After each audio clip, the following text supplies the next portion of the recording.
Welcome to మల్లాడీస్ kitchen. ఈరోజు వీడియోలో పొరలుగా చపాతీ సింపుల్గా ఎలా చేసుకోవాలో చూద్దాము. ముందుగా పిండి కలుపుకోవడానికి వీలుగా ఒక గిన్నె తీసుకోవాలి. నేను ఇక్కడ 2 కప్పుల గోధుమ పిండిని తీసుకున్నాను. ఆ పిండిలో సరిపడా ఉప్పు, 2 స్పూన్ల ఆయిల్ వేసుకొని పిండిని ఒకసారి కలుపుకోవాలి.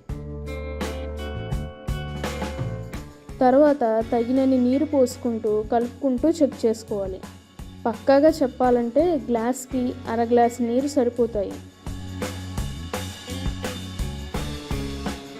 పిండి మాత్రం ఈ కన్సిస్టెన్సీ వచ్చే విధంగా బాగా కలుపుకోవాలి.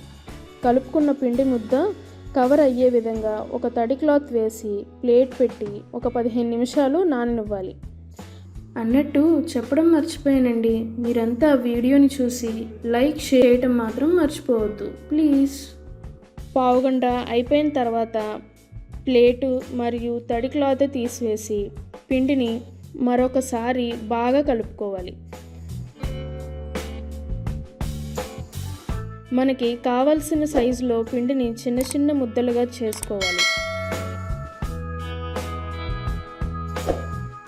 ఇప్పుడు చపాతీ పీట మీద పొడిపిండి వేసుకొని ఒక ముద్దను తీసుకొని మెత్తగా ఒత్తుకోవాలి.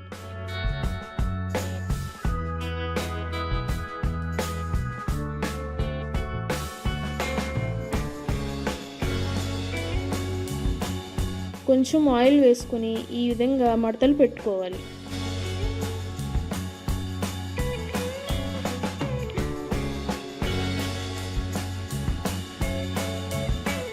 మరల దాని మీద పొడిపిండి వేసుకొని చపాతీ చేసుకోవాలి.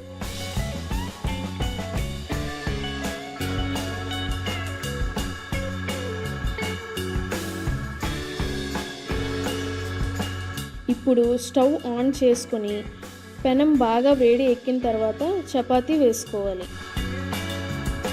ఇలా చిన్న చిన్నగా బబుల్స్ రాగానే చపాతీ మరొక వైపుకి తిప్పేయాలి.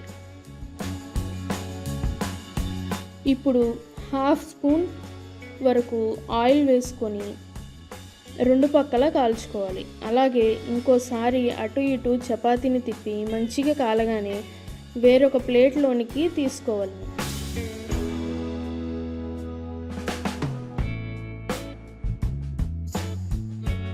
మనం గుర్తుంచుకోవాల్సింది మాత్రం స్టవ్ హైలోనే ఉండాలి. చపాతీ బాగా రావాలంటే పిండి కలపడంలో ఉందే అంటారు, కానీ కాల్చడంలో కూడా చాలా ఇంపార్టెన్స్ ఉందండి. కరెక్ట్గా చెప్పాలంటే చపాతీ కాలాలంటే 2 నిమిషాలు కూడా పట్టదు.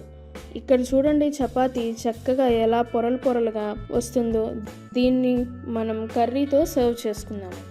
కేవలం 30 నిమిషాలు కేటాయిస్తే మనం ఇంట్లో అందరికీ చపాతీ చేసేయచ్చు. మీరు కూడా ట్రై చేసి ఎలా వచ్చింది అనేది మాత్రం కామెంట్ చేయడం మర్చిపోవద్దు. Thank you.